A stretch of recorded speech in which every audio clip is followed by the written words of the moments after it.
Welcome to I Said What I Said. I'm Brad Wakai. That's Tyson Gentry. We continue on with our preview of the college football conferences, the Power Fours, and we're doing it. If you haven't heard our Big 12 preview and our ACC preview, those will be in the feed. Those are on our channel here on YouTube. If you're listening on podcast form, go back and check those out. Now, we are recording these early because I'm going on vacation. I got a bachelor party, so we're trying to get out ahead of this. So if there's anything that comes through on these teams' news, people getting hurt, things like that, we will update that at a later episode.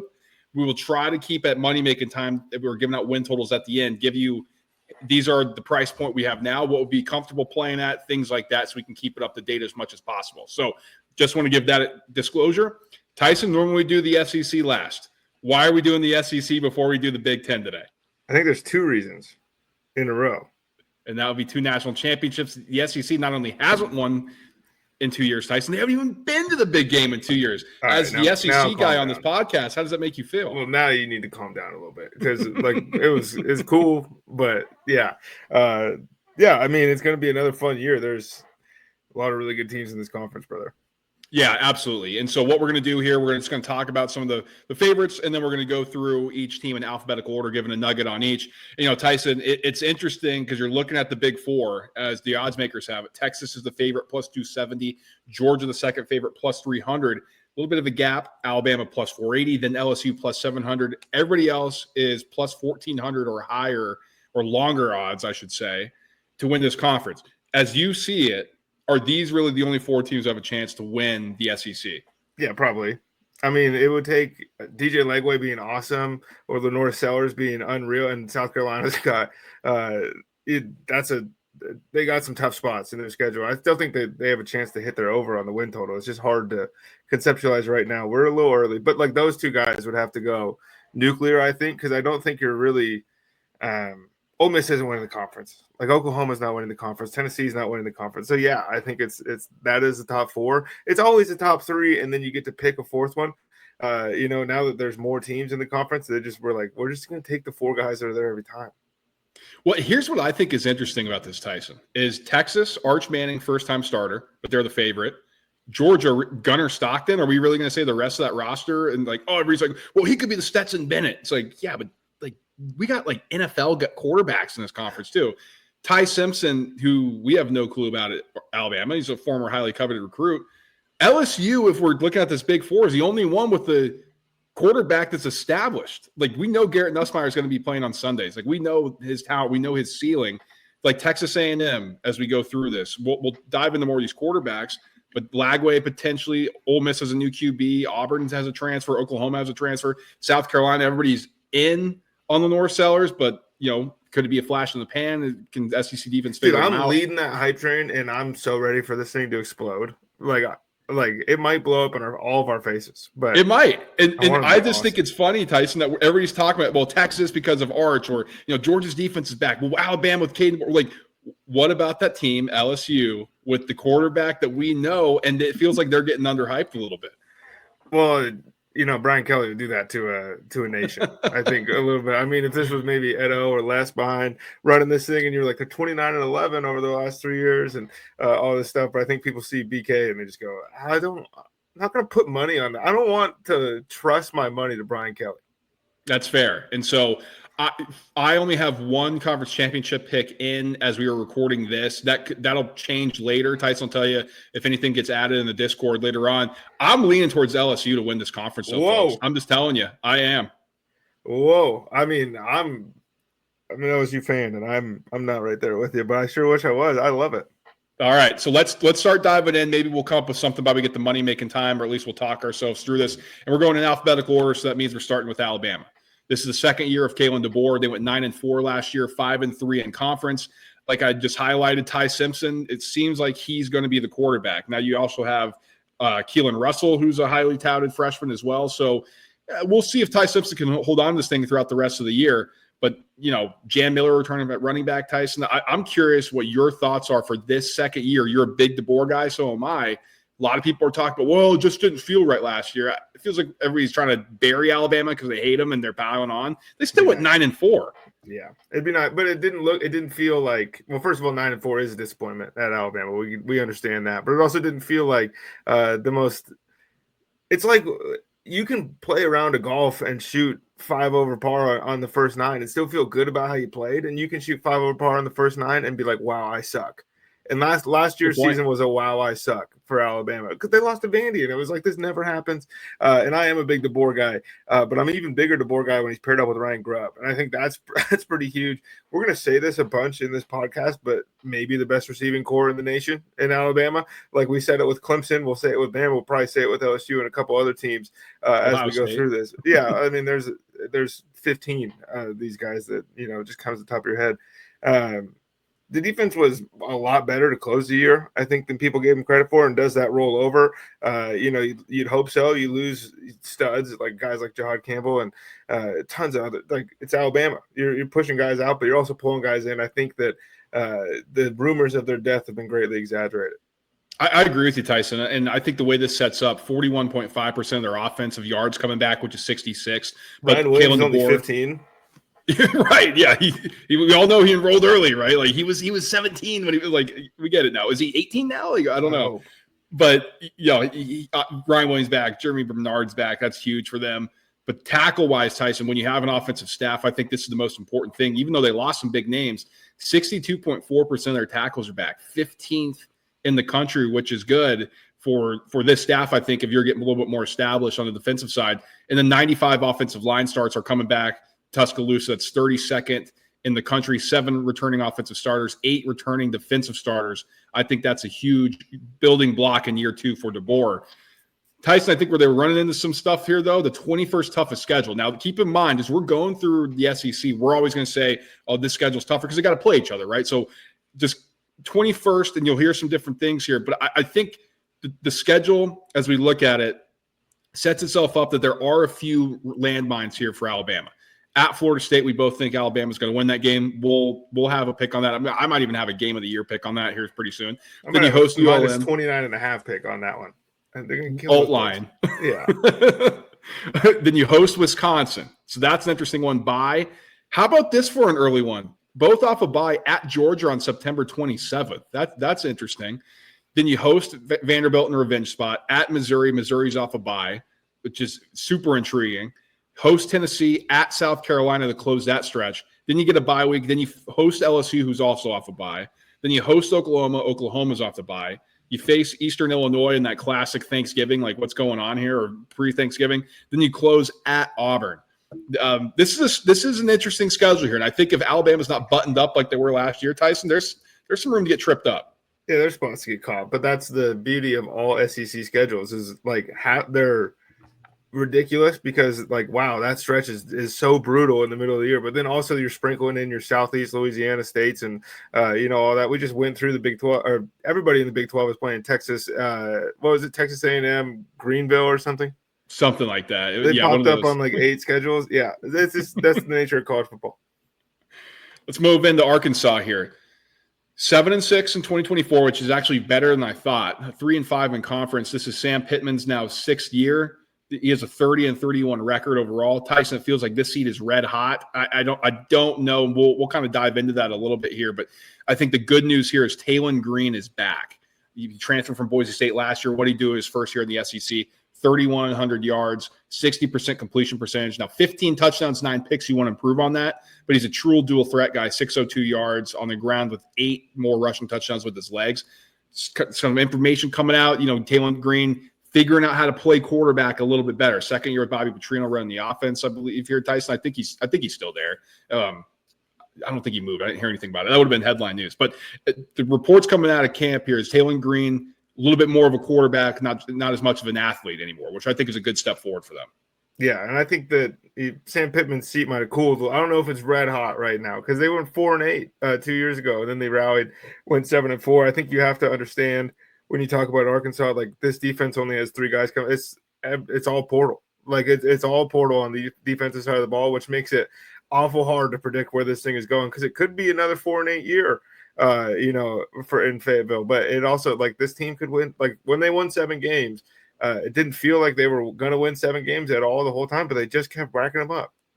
And it was an interesting way too. Like they would scrap it out, and Taylon Green would do something crazy. The problem is 3 transfer wide receivers, Tyson. I don't know he's gonna have a go-to guy. Like that's what I'm looking for here. But you get Mike Washington transferring in, New Mexico State running back, Braylon Russell is coming back. So I think there's yards. Yeah, I agree. And I'm curious to see how this offensive line looks. I mean, 101 starts coming back, 28th in the country, which is a huge boost for them. So I think that's something to note. 50.3% of the offensive yards back, that's 50th. Tyson, the transfers you highlighted, 41.5% of tackles are coming back, 74th in the nation. So, you're hoping that those new guys that come in can make an impact.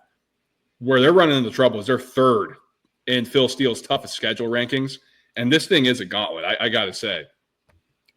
You start hosting Alabama A&M, host Arkansas State, which isn't bad, but at Ole Miss, at Memphis, who would love nothing more than to take out an SEC school. Then you host Notre Dame, bye, at Tennessee off a bye, host Texas A&M, host Auburn, host Mississippi State. Okay, doesn't sound terrible.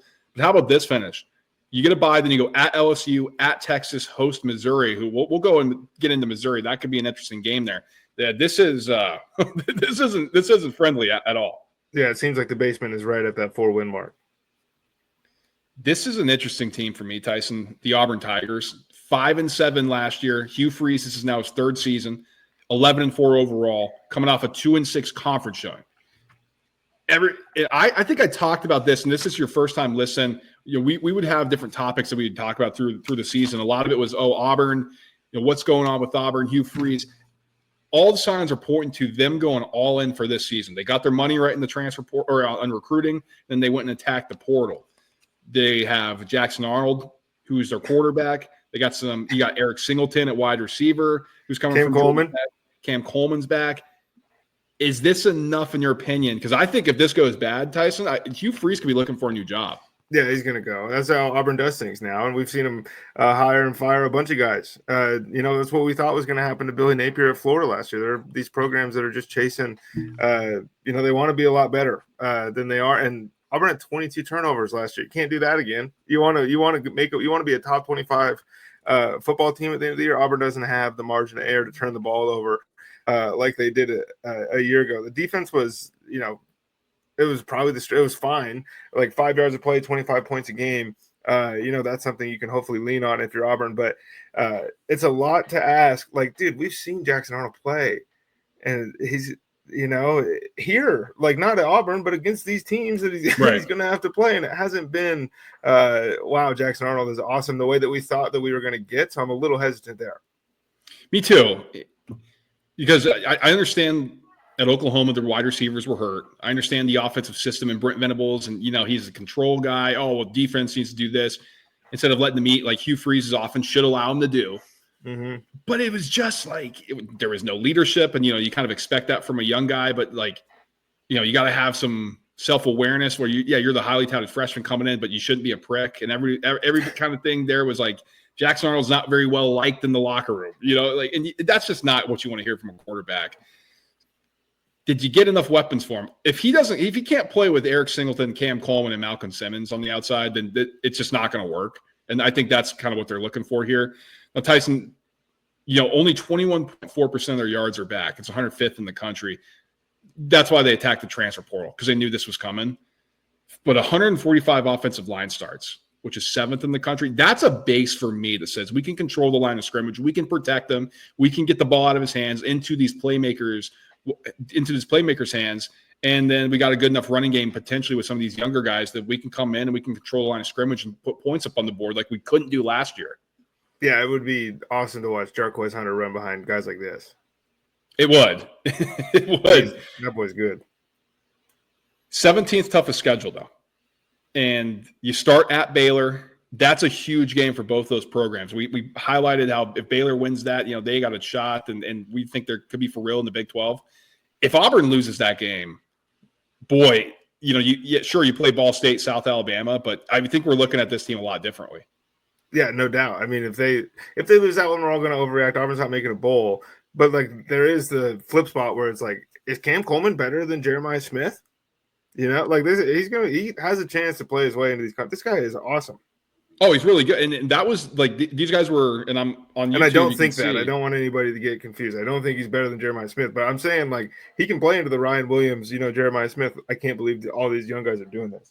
Oh, for sure. I don't even think that's crazy, Tyson, because coming out, people are like, oh, Jeremiah Smith and Cam Coleman, they're like neck and neck for prospects.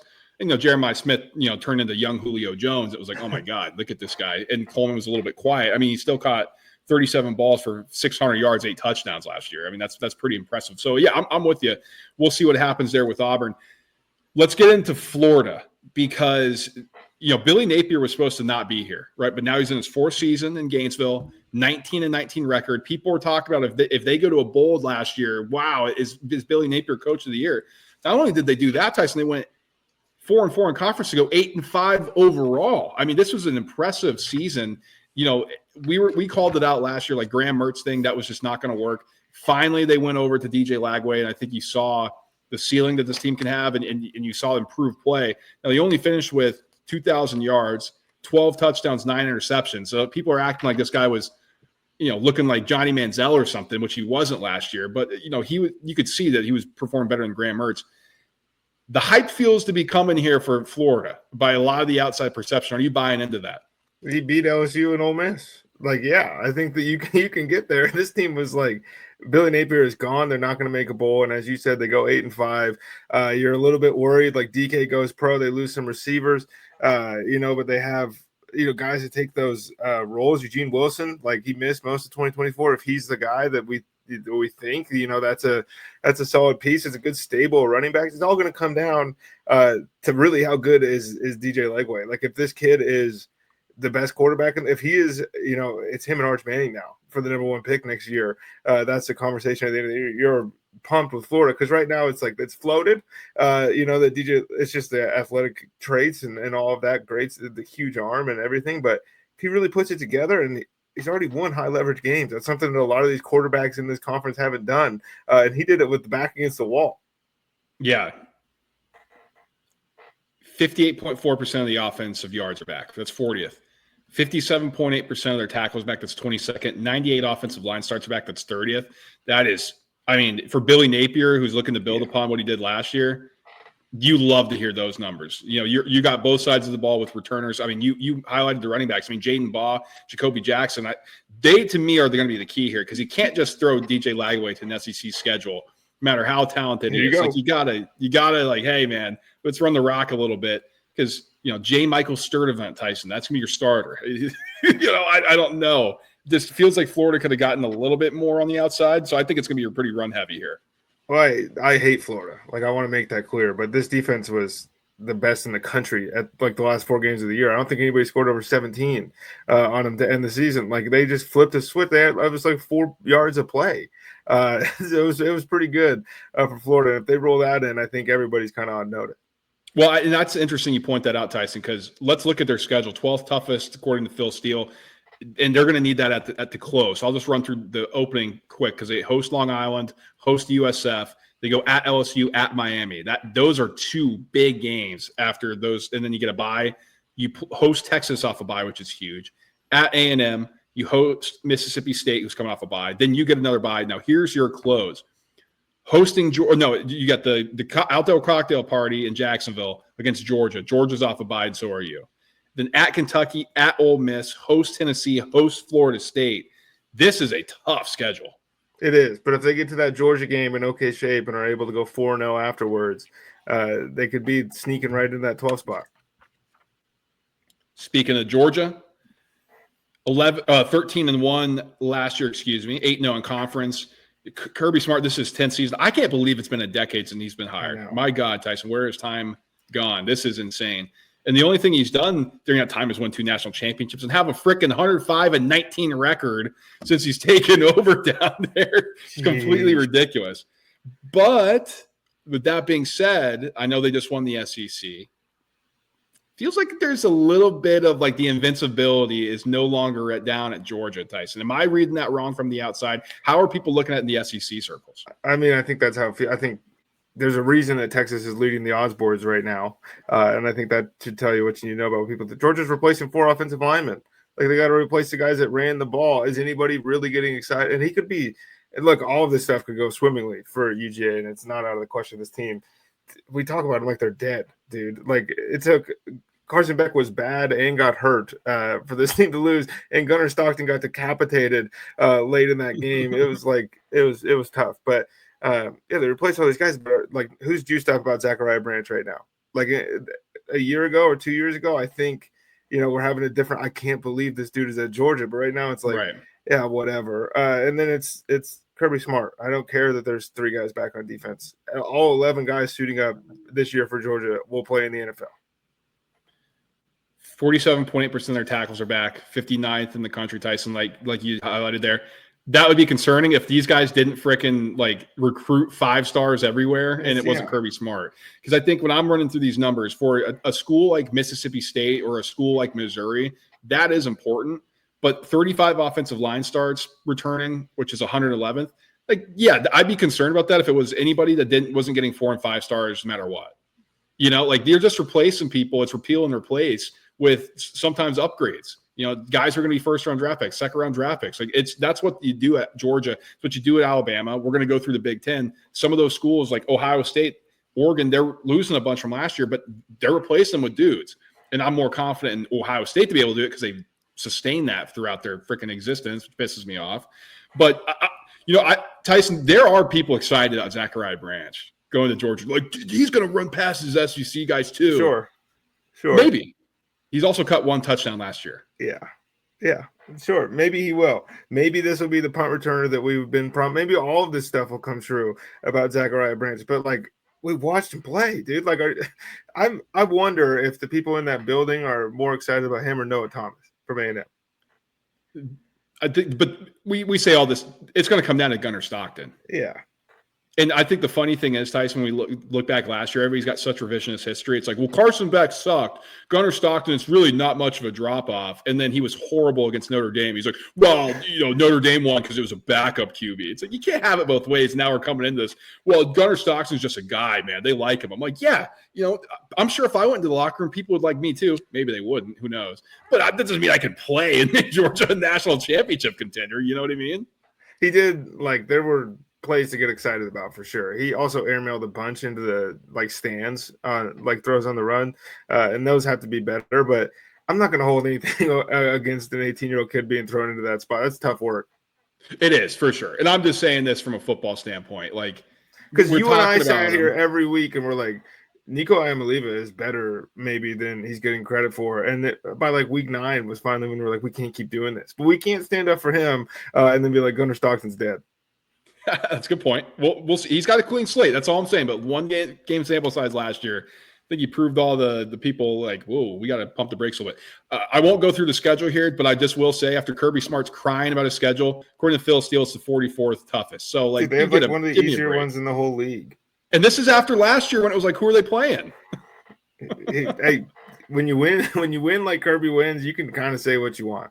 And when you whine like Kirby whines, then you can, I guess, say what you want and get whatever you want. So let's move into Kentucky. Mark Stoops is still here, folks. No, he didn't get jettisoned out. No, he didn't take the Texas A&M job. And, boy, this feels like a disaster of a relationship just kind of sitting there. Tyson, like when you are thinking about breaking up with somebody and you kind of hate them and you're like, God, man, this just sucks. And the other person's feeling the same thing, and it's just ice cold, and nobody can make the move to do it. That's what's happening here, man. I mean, Mark Stoops wanted to leave, and then he's like, hey, actually, I'm not leaving you. And the other side was like, yeah, I guess you can come back, and maybe we can make it work, but we hate your guts. That's where we're at here in Kentucky. Yeah, I think the health of this program is pretty low. Maybe I don't need, like, couples counseling isn't saving this relationship. I think they're in trouble.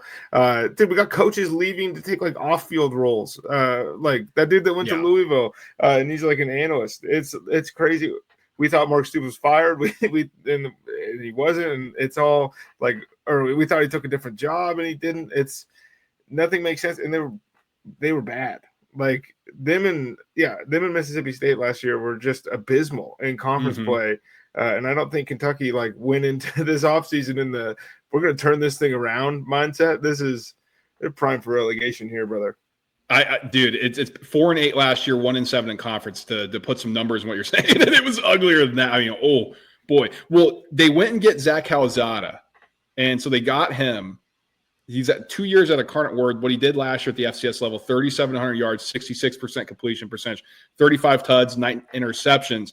Why is that name familiar? Why is the name familiar? Well, he was at Auburn. He started at Auburn, and then where'd he go? Or he started at A&M, then he went to Auburn. And it's like, oh, wait, I know Zach Calzada. Well, he's coming back for his swan song in the SEC. Boy, those lanes in Incarnate Word aren't in the SEC. Do you expect Calzada to be able to do it? It's a reverse Cam Ward. Yes. It's a crazy move. It's good for him. I mean, this is a massive jump. This is like the level you want to play at, all that stuff.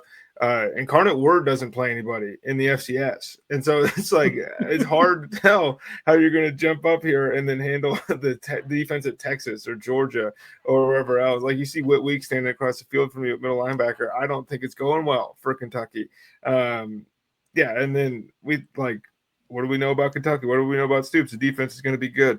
Wasn't as good as it needed to be at all last year, and it's probably not going to be again. It's like everybody left this whole team. It's hard to even talk about these guys.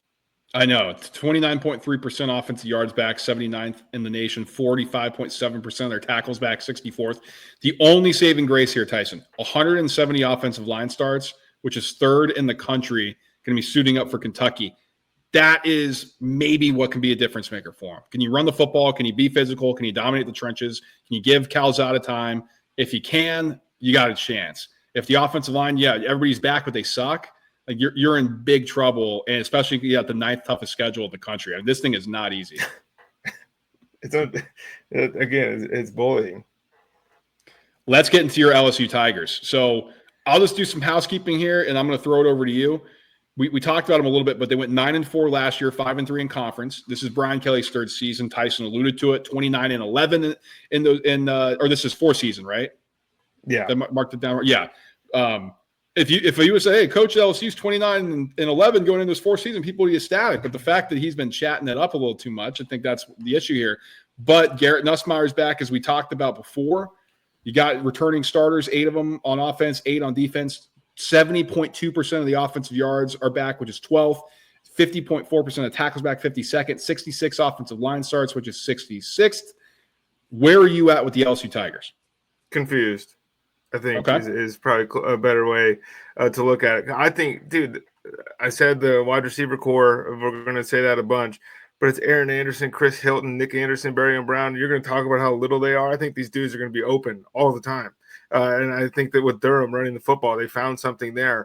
And that's exciting. And the offense has been so good since Brian Kelly took over. But, like, the defense hasn't. The defense took a little bit of a step forward, last year. And then they go out, like, Whit Weeks is a preseason All-American at middle linebacker. Like, they do have the dudes. They bring in DJ Pickett. But it's DBU. You got a 5-star corner, all this stuff. You get all these transfers, the safety from Houston, and all these guys that we've seen come over and put on an LSU uniform. And now all of a sudden, that's a first-round draft pick. You know what I mean? They didn't finish in the top 25. Brian Kelly was 5-3 in conference. So I'm confused because this sure looks like a football team that should be playing in the college football playoff, which Brian Kelly has not made since he's been at LSU, and we give him a pass for year one because they lose all those scholarships.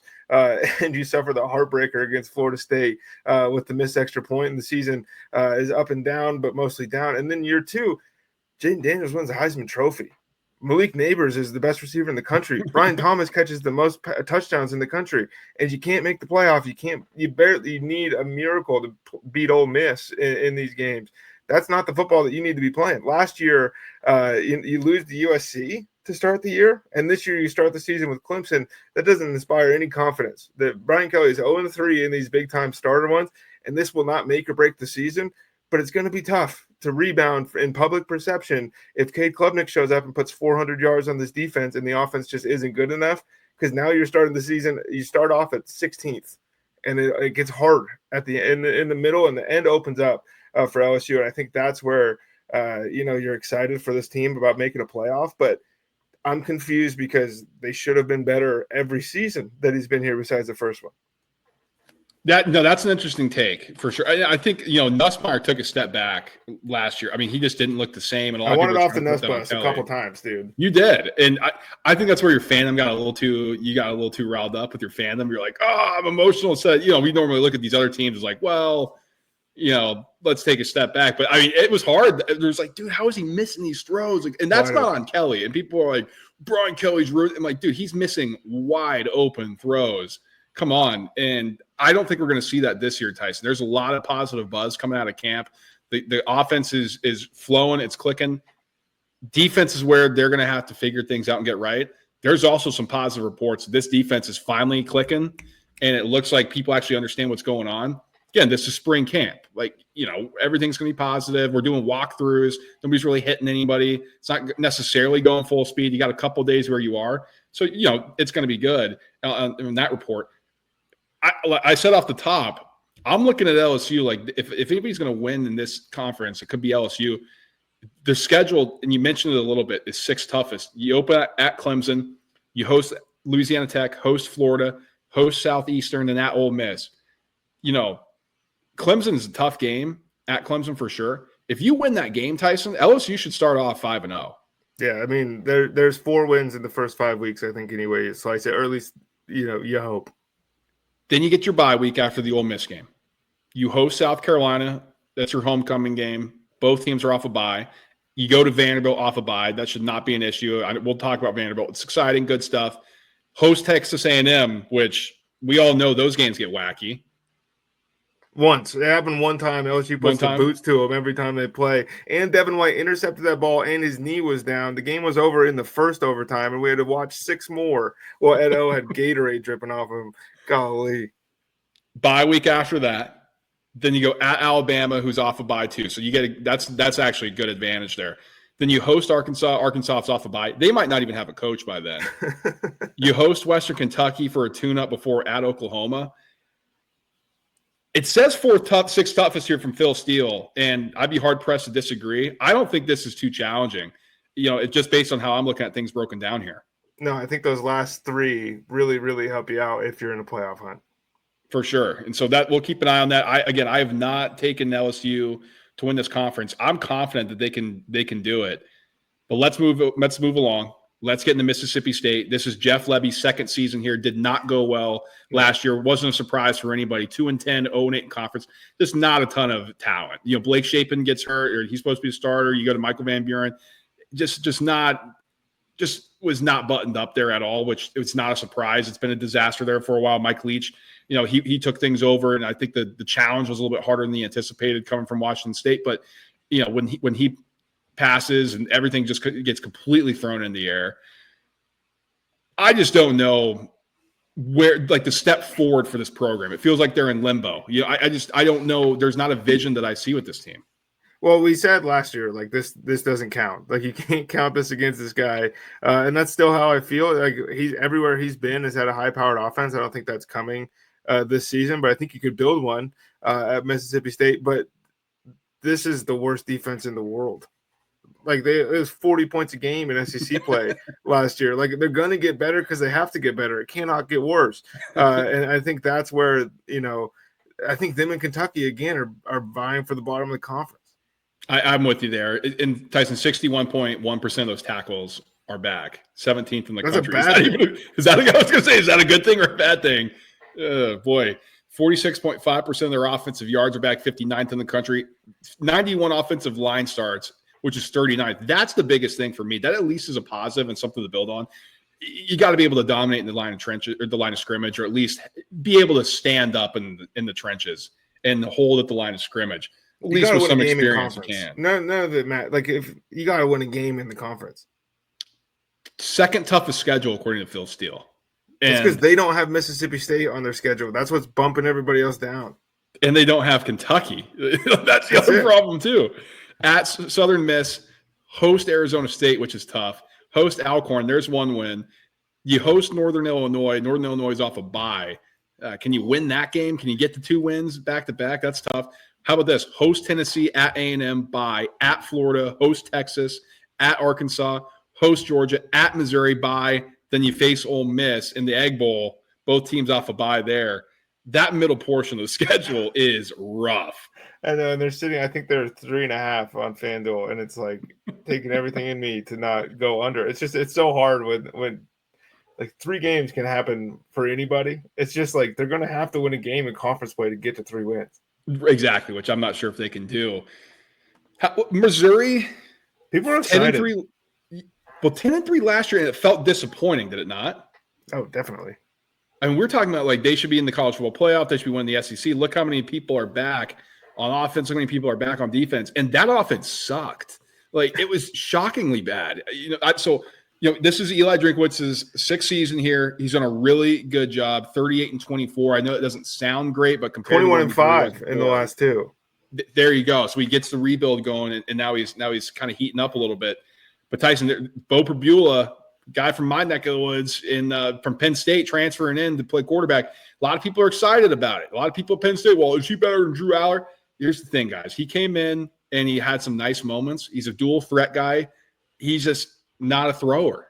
And he's had some moments where he can throw the football, but he's not a quarterback, in my opinion. That's my assessment. I'm maybe a little biased against true dual threat guys, but I don't know how that's going to play in the SEC. Now, Diego Pavia and Vanderbilt had success, so maybe it can work. I don't know if it's going to work here for Pribula, especially when you got so many new faces across the offense. Well, a little different kind of runners too, between Pavia and Pribula.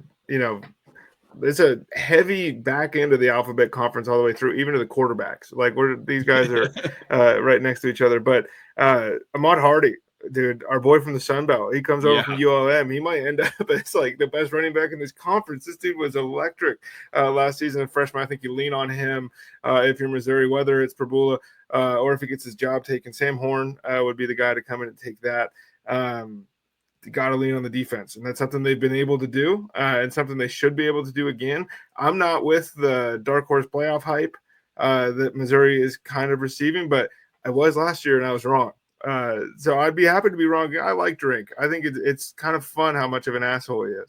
Oh, dude, it's awesome. This is freaking college football. Like, people are like, oh, I hate when they do this. But meanwhile, they're like, we miss Steve Spurrier. I'm like, dude, that guy was such an ass. Like, are you kidding? Like, it was funny because he had the funny accent, for us Northerners. But it was like, dude, like, what is he talking about? He's like literally taking shots at every coach. Kirby's a jerk. Brian Kelly's a jerk. This is what the SEC does.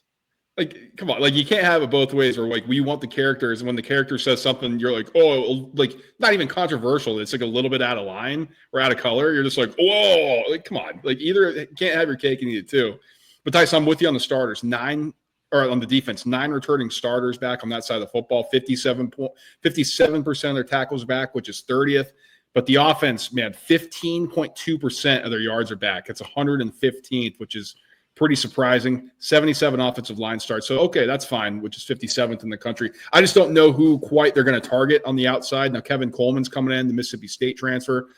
But, not like with the Theo Weises and not like, some of the weapons we've seen in the past here from Missouri. Luther. So I think Luther Burden, our guy. But what in the hell is going on with the schedule makers? Another easy schedule for Missouri, 50th toughest schedule per Phil Steele. I mean, what in the world? They're helmet scouting. The guys that make the schedule are just looking at the logo. Central Arkansas, Kansas, Louisville, South Carolina, UMass to start. You get 5 home games. And how about this? Bye week, and then you stay at home again, Alabama. Now, I will say, you get syllabus week, then you get the early part down in the South with the school. Like, I don't know if that's the best thing for the college football players. You get all the girls back on campus. You don't have to travel. Like, everybody, you party, you win. I don't know if that's a good thing or not down there in Missouri, but maybe it is. But then you go at Auburn, at Vandy, bye, host Texas A&M, host Mississippi State, at Oklahoma, at Arkansas to close. This is like their win total 6.5, at least that I'm looking at it now. Man, it's pretty juiced to the over, but geez, I don't know if they don't get that. Well, if Pribula sucks, like that's kind of the deal, and that's on the table. Let's get into Oklahoma, because this is a popular team that we're talking about because of John Mateer, who's transferred in from Washington State. We went over some Heisman stuff, like the early look ahead, and this is a popular name right now. What he did at Wazoo was ridiculous. 3,100 yards through the air, 29 touchdowns, 7 interceptions, another 826 on the ground, and 15 touchdowns with his legs. Now, that's against the Mountain West Conference schedule, so can you do that in the SEC? We'll see. But, Tyson, this is Brent Venables' 4th season here. 22-17, that coming off a 6-7 record in 2024, where they went 2-6 in conference. I think that if this doesn't go well, buyout be damned, Oklahoma could be looking for a new head coach. Well, Venables is doing everything in his power to avoid that. He brings in Arbuckle from Washington State to call the plays. He says, give me back the defense. I actually want it back. I don't trust anybody else to run this thing. Yeah, I mean, the Mateer thing, it could be awesome, but they only scored 16.5 points a game in SEC play a year ago. It needs to be a huge jump. We're not talking about 2010, 2011, 04, 05. Like, these teams in this conference scored 40 points now. Like, this is where we're at. And Oklahoma needs to play keep up because Brent Venables' defenses, like, we know them to be good. It just looks better when you have all the NFL guys in the ACC. And we'll find out if it looks better now that he's in year 3 here. But like, it's a tough gig, to be trying to run as a hard-nosed guy, to be trying to run a soft football program in a transition into a tough football conference. I mean, I think Venables can coach. I don't know if Oklahoma was the spot. We know he can coach defense. And like you said, he's taking it back over. Is that going to impact the ability to be a head coach? Like, the defense was for good. Sure. Oh, yeah. My God, yeah. It's just like you can't score. No, and so we'll see what happens. Now, obviously, you're going to turn things over to Arbuckle and see what Mateer can get you there. Here's the good news. 55.9% of those tackles from the good defense is back, 36 in the country, 111 offensive line starts, which is 19. That's the biggest thing. The offensive line was horrible last year. I mean, as much as we were shitting on Jackson Arnold, it's not like the backup performed much better when he was in. Michael Hawkins as a freshman, because these guys are running for their lives. I mean, it was like snap and go. Then they had no weapons they can throw to. And I think that's the concern again this year. I mean, sure, if you stay healthy, it's better, but Deion Burks, Isaiah Satagna, okay, but you get Jade Knott transferring in for running back. That could be big, but he didn't have a big year at Cal. But I just think there's a ton of questions with Oklahoma. On the positive side, I think this could really work because, like you said, the defense was awesome. Venables gets another year here with his guys, good returners coming back, but you just need that offense to be good. Yeah, and they're, I think, like right at the bottom of like the tier that I was saying before we got on the show that starts with Florida and kind of goes through maybe Missouri would be the bottom of that. But like that team could play in an SEC championship game if everything goes right, but they also might win 5 games. 7th toughest schedule in the country too, Tyson. They start with Illinois State, then they host Michigan. That is a massive game. Funny. That's so funny. I am curious. Like, that's going to tell us a lot about both teams because there's a ton of hype about Michigan, and I don't think as much as last year, but everybody's kind of curious, like, oh, what's going to happen with Underwood? We'll get into that in the Big Ten preview. But at Temple, host Auburn, which is huge. You get a bye. Kent State is your game after that for a tune-up against Texas, which is a neutral site game in Dallas. At South Carolina, host Ole Miss. At Tennessee, bye. You close with at Alabama, host Missouri, then host LSU. Just not a lot of easy stretches there for Oklahoma. It's something that they have not been used to. No. Ole Miss, a new era. Jackson Dart's on to the NFL. Lane Kiffin's still around. It's going to be Austin Simmons, who's going to be the first-year starter. This is coming off a 10-3 season, 5-3 in conference. They did not make the college football playoff. No. I think we could classify that as a big letdown compared to who they had back, what the expectations were. Where are we at with Ole Miss? Same spot as always. Like you said, new era just now. And it's like every year with Ole Miss, whether it doesn't matter who the coach is. Like, remember when it was Ed Ogeron and they peaked at 3rd in the coaches poll or the AP poll early in the season, and then they find themselves on the outside looking in of everything that matters. That is every season at Ole Miss. These guys are going to win a bunch of games. Lane Kiffin is the portal king. They're going to beat a big-time program, and then they're going to lose a couple when it matters the most, and they're not going to make the playoff. That is Ole Miss football. I'm curious to see this just from a personal standpoint because Harrison Wallace is transferring in to be a wide receiver here. He's a Penn State guy. The whole conversation with Penn State, well, they didn't have any receivers. If Harrison Wallace can get schemed open, because I think Lane Kiffin's just a really good offensive mind. He just finds a way to get people open. I'll be curious to see how he performs because if he can have a big year in the SEC, then it's like, okay, what was going on offensively with Penn State? Now, if he still struggles, then it's like, okay, then we are, I guess, that kind of proves what everybody was saying. So I'm keeping an eye on that for unselfish reasons. Well, maybe he just he gets the 200 the Trey Harris role, the guy that just gets thrown to every time. Yeah, that could be the case. Offensively, Tyson, 15.8% of their yards are back, 113th in the nation. 33.9% of their tackles back, 94th in the nation. 78 offensive line starts back, 53rd in the nation. This is the story here. They're going to try to replenish through the portal. I think that's scary, or it's hard to do because the portal, every single year since it's opened, the talent has gotten worse and worse because teams have money to pay their players and pay retention. So you're not seeing this guy's going to be a program changer in the portal anymore because he's like, well, I committed to this coaching staff and now they're paying exactly what I was looking for financially. Why would I leave? So you're just not getting the game breaker. So I think teams like Colorado, teams like Ole Miss, who are relying on the transfer portal to boost them up, gradually, there's going to be less talent in the program. I mean, 3 years ago, they would have been able to give Cam Coleman, whatever he wanted to leave Auburn. Now it's just not the case anymore. 48th toughest schedule, though, Tyson. Not too shabby if you were Ole Miss, I don't think. Well, you can go – the schedule is hilarious. The guys that, Kirby's telling everybody, hey, don't come for us. And then we get to read stuff like Ole Miss's schedule. Well, dude, it's just – first, the block is hilarious. I mean, you go a 5-game block, then a 6-game block in between your two byes. You host Georgia State, at Kentucky, host Arkansas, host Tulane, host LSU, bye. Host Washington State, who's also off a bye. At Georgia, at Oklahoma, host South Carolina, host Citadel, host Florida, bye. At Ole Miss for the Egg Bowl. I mean, it's just hilarious, man. You can't make it up. No, the first 5 is really funny.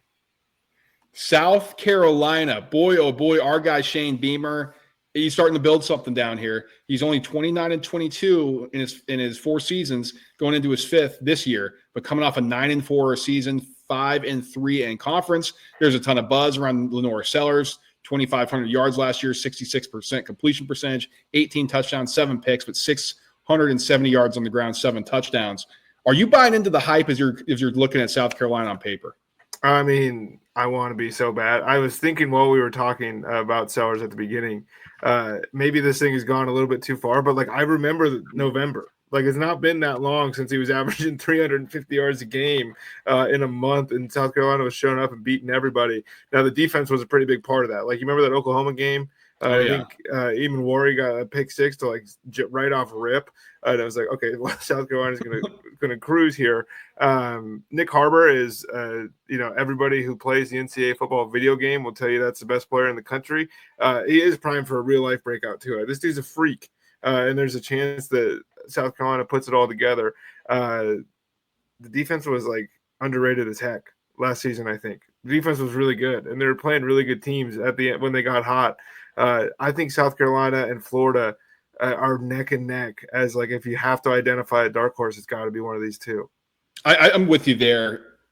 63.4% of their offensive yards back. That's 27th. That's huge for me. You highlighted Nick Harbor, and they get Oscar Attaway back in the running back. Also get Russell Faison from Utah State, who's coming in. That's a guy who's really good in the Mountain West. We'll see if he can, carry that into this level of football. So that's something to monitor. But the defense, Tyson, 33.8% of their tackles back. That's 95th. I do think that's a little concerning. If you're looking for the next step, if you're Beamer, you would just love to have even 40% of your guys, or at least your tackle production back. But you've been recruiting at a higher level. You have a higher level of athlete in there than you've had in a long time. So can you have a guy replace somebody with even higher talent behind them? So that's something to note. And 78 offensive line starts, 53rd. Good number, not great. Not going to scream, hey, South Carolina's really posed to dominate on offense. It's all about Lenore Sellers. If he really is the guy that everybody says he is, then South Carolina is going to have a good football season. But if not, we're going to be struggling because Tyson, 4th toughest schedule in the country too. Dude, if he's not, and his dad has to sit at Thanksgiving dinner with him for the rest of his life after telling him to turn down $8 million, it's tough. Do you buy that though? I don't, because I don't think it was $8 million a year. Dude, no. The whole thing is so funny. It's I don't. Yeah, I've never seen it. It could be a direct quote, but unless it's coming from Lenore Sellers or his father, I don't care. I don't think it happened.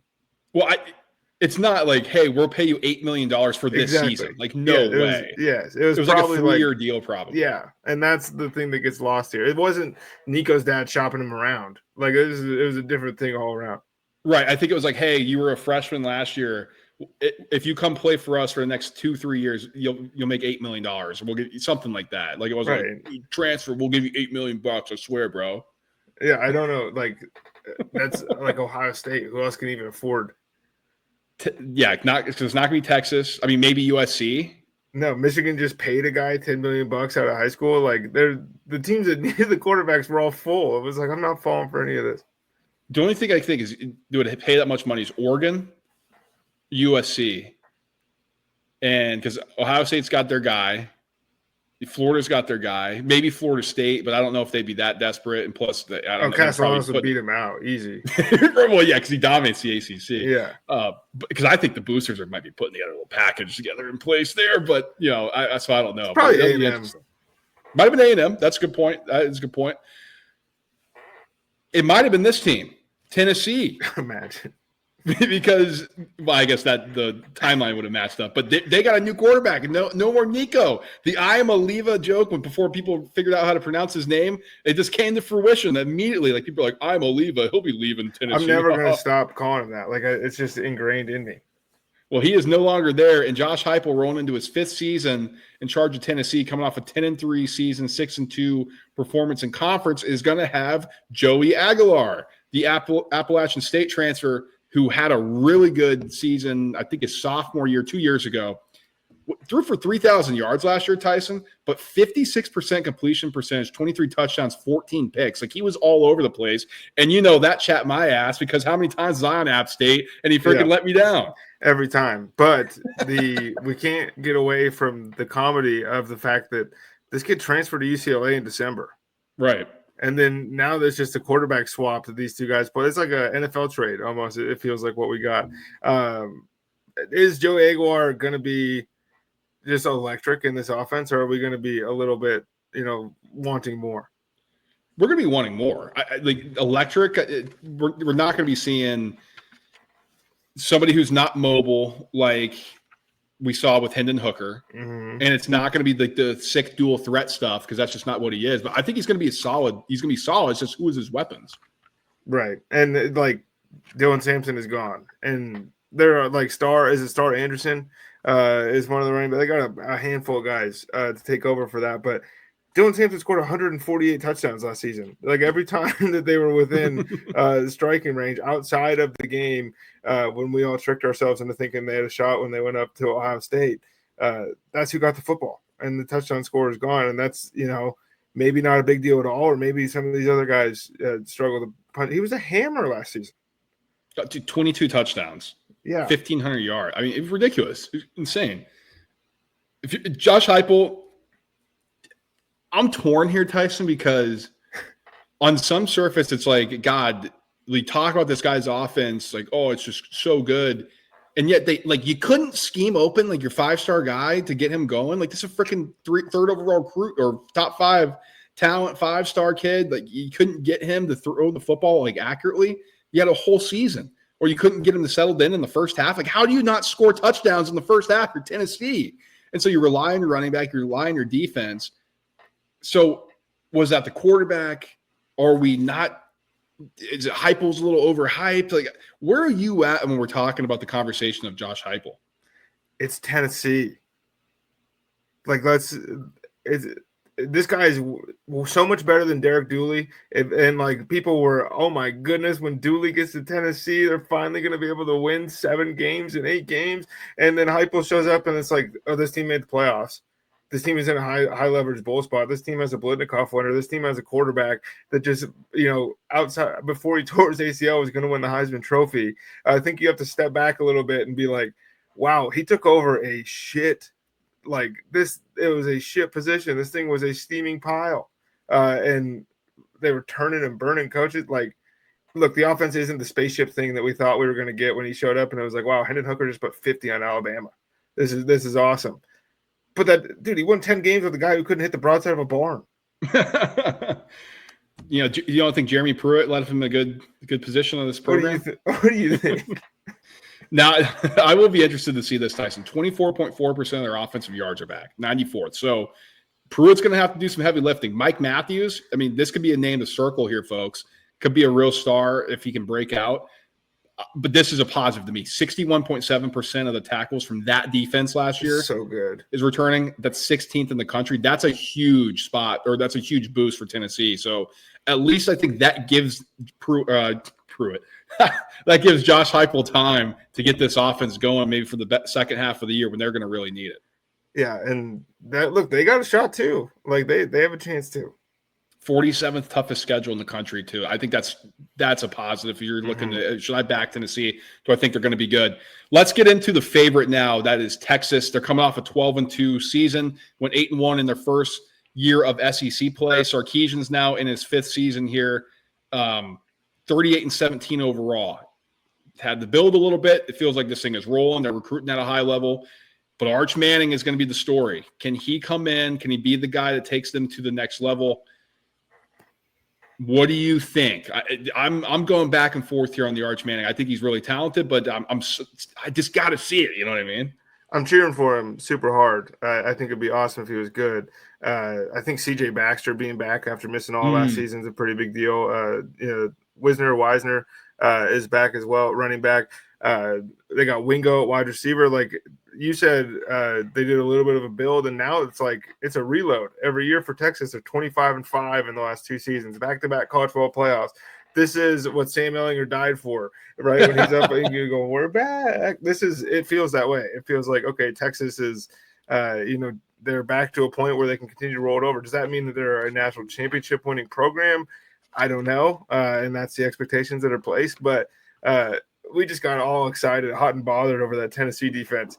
Texas's defense was crazy last season. And like, if they do that again, I don't care if Arch Manning is just, a clone of Quinn Ewers. Like, they're going to make the playoffs again. And if he's as good as we think, it could be 15-0, 16.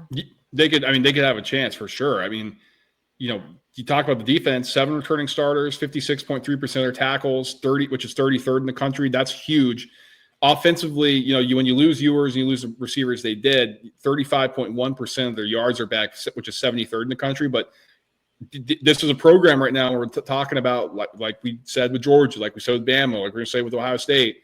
They got it rolling to the point now where some of the guys who left, they replaced them with better talent. And so it'll be interesting to see if that's the case here for Texas this year with Arch Manning at quarterback. Tyson, 45 offensive line starts. That normally wouldn't concern me, but Texas, they go to the league, dude. They go to the league. It's I don't know though. It feels like if anything is going to cause a problem, it's going to be their offensive line for some reason. If Arch Manning doesn't have the clean pocket, if he has to be scrambling, if he's not able to set his feet and throw, that could hurt his development. And by the time we get to that middle part of the schedule where we need him to be really good, he's still not quite up to what they expected out of him.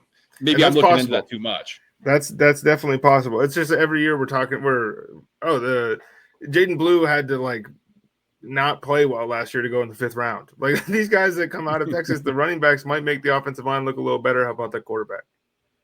16th, toughest schedule in the country. Tyson, they start with Ohio State on the road. That's a massive game. Folks, I'm telling you, week 1, college football is freaking – they're taking the page out of the NFL's book because these matchups are bangers. Then you come back home, host San Jose State. Let's see if Coach Ken can pull off something there. Then you host UTEP. You host Sam Houston, which that's going to be a bloodbath. Take the first half spread. It's not fair. Oh, my Lord. Then you get a bye. At Florida, you're off a bye. Florida's off a bye. You go to Dallas to play Oklahoma in the Red River rivalry. At Kentucky, who's off a bye. At Mississippi State. So those 2 games are on the road, but whatever. Host Vanderbilt, get a bye. At Georgia, host Arkansas, host A&M to close. It says 16th toughest. I think there are some things in there that could trip them up, but your 2 road games are at Kentucky and Mississippi State. Come on. Yeah, it's all right. I can't tell if I am pumped for Steve Sarkisian or if I'm just gosh dang it, I wish this would have happened at a different stop now that he's in the SEC. But it is nice. Texas A&M, Mike Elko year 2. Mike Elko year 2, coming off an 8-5 season where they went 5-3 in conference. It felt more buttoned up last year, Tyson, but there were still some A&M moments where you're like, what the hell is going on around there? Yeah, and it's just Marcel Reed. It was just like the good and bad versions of him, I think, is like why you feel that way. This dude has a chance to beat anybody anytime he takes a field. Dude, when he came in the LSU game, it was like, oh my God, he's the best player in the world. And we all lost our minds. But we said this, I said the receiver thing. This might actually be the best running back room maybe in the SEC with the guys that they have in there with Moss and Owens. But the O-line's going to be good. They go out, they get Kevin Concepcion, dude.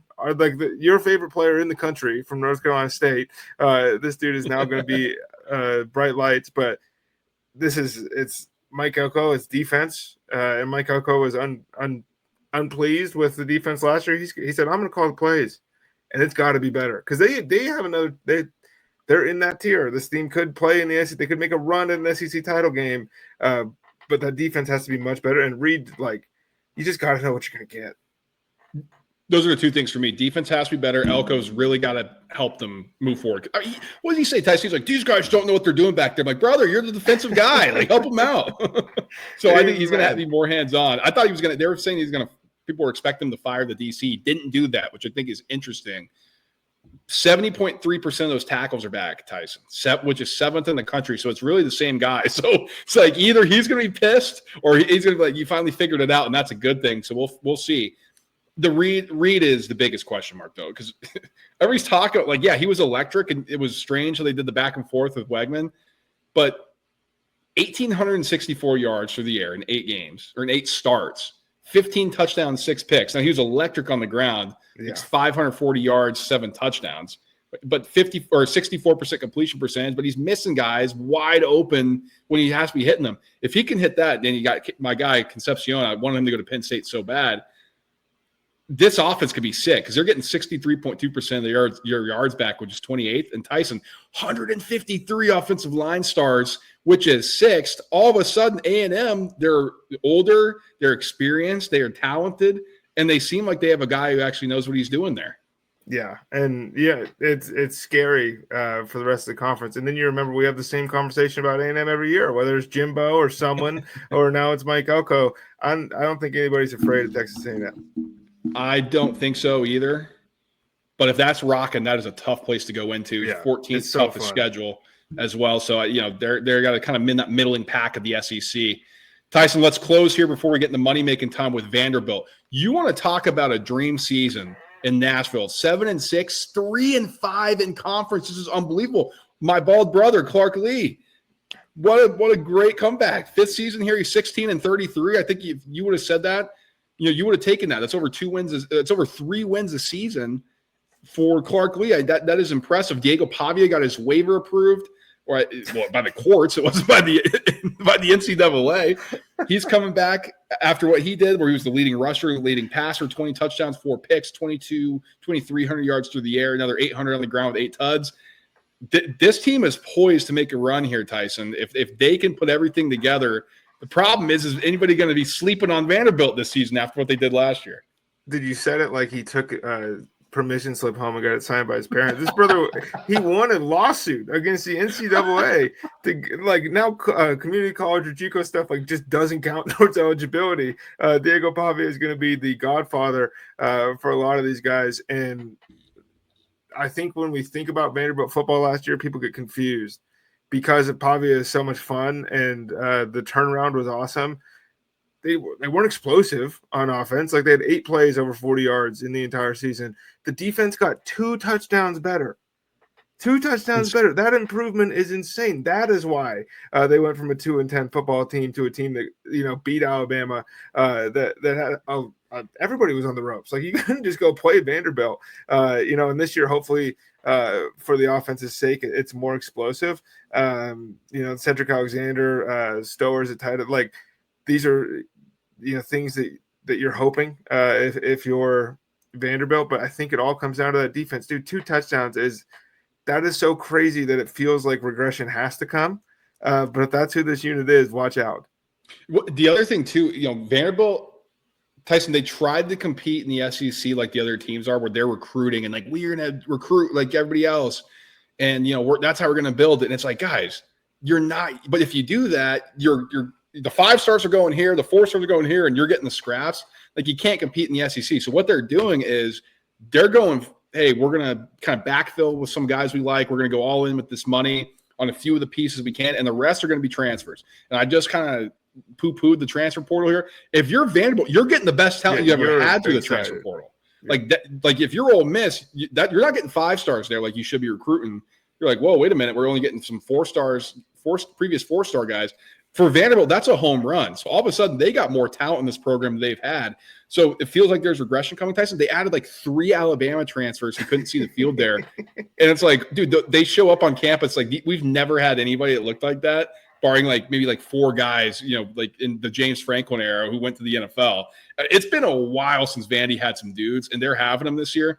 Here's the other thing. 88% of their offensive yards are back, which is 2nd in the country.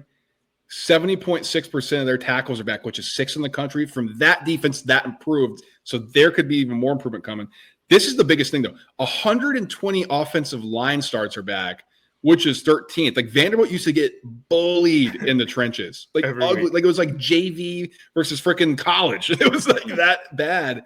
And now they're older. Now they're bigger. Now they have an actual offensive line that looks like they can compete.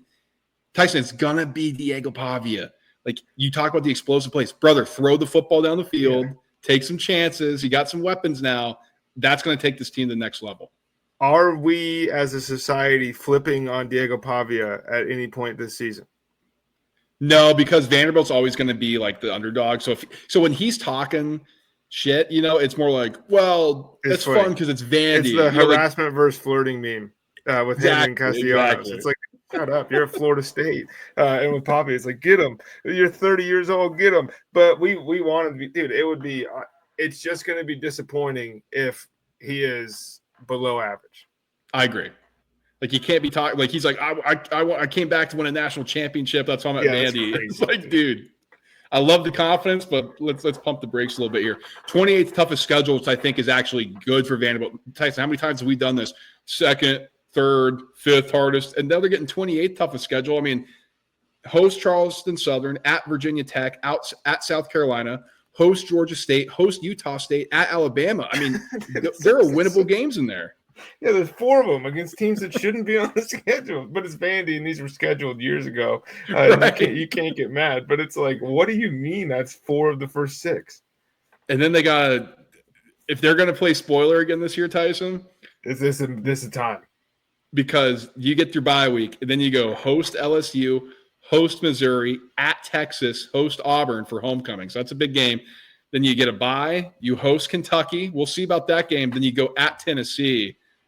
That stretch is kind of a gauntlet, but you got to make your hay in the first couple of weeks there.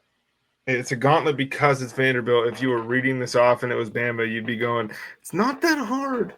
No, definitely not. If I was Bama, I'd be like, of course, the SEC's complaining about their schedule. All right, Tyson, let's get into Money Making Time. We don't have too many picks, but we got to give out. It's Money Making Time. So just so you guys are all aware, the listeners and viewers, we hopped on here and I teased that I was going to piss Tyson off with my 2 win total picks. And I think I'm going to accomplish that. But I talked myself into Oklahoma over 6.5 wins at -178. Here's the thing, Tyson. As I'm looking at this, and Oklahoma won 6 games last year with an offense that scored 14 points in conference play. That's true. Like, come on, man. They got to at least be somewhat improved. Like, if they go 3-5 in conference play, they're hitting this win total over. And I think John McTeer is a sizable upgrade over what they had. This defense should be good enough where they continue to improve, and it's good enough to win them games, or at least keep them in games. And we can pick off a couple wins in the SEC compared to last year. Plus, this is Oklahoma. I mean, for Christ's sake, you can't – like, Missouri shouldn't be finishing over them. Kentucky won't be. But, like, it's Oklahoma. They're better than Ole Miss historically as a program. Like, at some point, they got to rear its head here and be Oklahoma, and I think it starts to happen this year. Historically, they're better than almost every program on their schedule. It's just we don't play the games in the past. And I think it's a tough spot to be. The reason I'm not in on Oklahoma, because I understand what you're saying, but bookending the season with Michigan and LSU might come down to, like, you got to have one of those probably to hit this number. And I think that's where it gets scary. But no, I'm not mad at you. I just thought we were united in our Oklahoma hate. I'm going with the LSU over. We made it into a thing for years. It was the BK team total over, and then last year it was like wheels fell off. This team wasn't good enough, but they are right there with Alabama. That's where they are as a program, and the fact that Alabama is sitting here at 9.5 for their number. Yeah, it's -110. I understand that, but I think LSU is right there with them. I don't think you have to worry so much about the Clemson game in this scenario because they're going to beat Louisiana Tech, right? They're going to beat Southeast Louisiana. They're probably going to beat Ole Miss. They're probably going to beat Vanderbilt. And, they're going to beat A&M at home. And Brian Kelly's already won at Bama. They don't have to, steal anything because the way they end with Arkansas, Western Kentucky, and Oklahoma, if you get to that stretch with 6 wins, LSU's winning 9 games. Yeah, I wanted to add this. I'm still contemplating just taking them to win the SEC. I'm really high on LSU, and I think a lot of it has to do with Nussmeier. And we talk about Kelly, people are down on him. Brian Kelly is a really good football coach. People think he sucks, but that's just not the reality. So I'm with you here. If I don't end up picking LSU to win the conference, then I will be on this win total with you. But my second one that I'm giving out here is Texas A&M over 7.5, -168. Now, this is what's going to piss Tyson off. I knew I was going to get him on something. But, one, it's not Jimbo, it's Elko. And that's a huge positive. I went through the returning. 28th in returning offensive production, 7th in returning defensive production, and 6th in offensive line production. This is a bet on Marcel Reed to be a guy here and to be legit, but I love the running backs, Tyson. You went through the room. You got 4 of their returning lead rushers back. Even if Marcel Reed doesn't throw the football, I think they're able to get to at least a bowl eligibility win. And if Marcel Reed can be special and a couple others, then we're hitting this over. And this is the line, and the juice is telling me that the odds makers think they're going to get to 8 wins. So I will take that because I think Texas A&M has a chance to win this conference. I'm putting on my calendar now that when they lose to South Carolina on November 15th, and they're sitting there at 7, they're at 6 wins on November 15th. They lose to South Carolina. You then have to watch them beat Samford by 140 points, knowing that it doesn't matter because they end the season with Texas. And that's why I'm afraid of Texas A&M. The stuff at the beginning, the UTSA and Utah State, they're going to win that one, and they're going to beat Samford at the end. Notre Dame is a pretty tough game. I think Auburn for Texas A&M could be a pretty tough game. They're going to beat Mississippi State. Florida could be a pretty tough game. They should beat Arkansas. LSU is going to be a really tough game. Missouri is going to be a tough game on the road. South Carolina is going to be a tough game. And then obviously at the end of the year with Texas, I just think that there is a chance that my phone is blowing up because of how good they look against Samford, and it doesn't matter. That is a very good point. So we'll keep an eye on that. Now, again, we are recording this way out in advance from what this is going to be released. Yeah. So I'll just say this from my bets. If Oklahoma goes to 7.5, I would not touch it. -178, that's about the max that I would go for the juice-wise. That's really telling me that they're going to win 7 games. The odds makers are confident with that. Anything above there, it's just not worth the squeeze. But I'd be comfortable with taking that win and taking what you can. Same with A&M. Anything above -170, probably not interested. But I do think they're going to win 8 games. That's just my disclosure on that. Tyson, any level that you would be willing to go to on LSU? Pretty much the same thing. That's kind of my cutoff. Where once it gets to 175, I'm just like, golly, I don't have enough money to be, making these season-long things. But if you do, I really like LSU over 8.5. I think. Again, they're going to get to that last 3-game stretch with at least 6 wins. In the meantime, Tyson, we could be adding some more other stuff, or at least starting to position ourselves a little bit Heisman-wise. We'll have some shows. Where can they find everything else that we're playing? It'll be in Discord. The group name is I Said What I Said. Link is in the description. Tons of different channels in there, whatever you can think of. Let us know who you're playing to win the conference, to win the Heisman, to hit these win totals. Maybe you got unders. Brad and I haven't been throwing around many unders this year, but in years past, we just go through 150 teams and we pick 148 unders, and that's just not how it works. And so we get burned there a little bit. But, let us know who you're fading. And then in the meantime, like, subscribe, and share the show. Smash the like button if you made it this far on YouTube. If you're listening to podcast form and you haven't given us a 5-star review already, that helps us out a ton. So we do appreciate that. And these are always some of the most popular things that we do. So share it with a friend, share it with somebody you hate, share it with a football group that you're in, or a group chat, fantasy football, or college betting, or whatever the case may be. And just help us grow. We do appreciate all the support you guys are giving. We'll finish up with the Big Ten Again, we're sorry for the gap of when this is coming. So if there's anything that's happening news-wise, we'll keep you updated. But until then, guys, peace.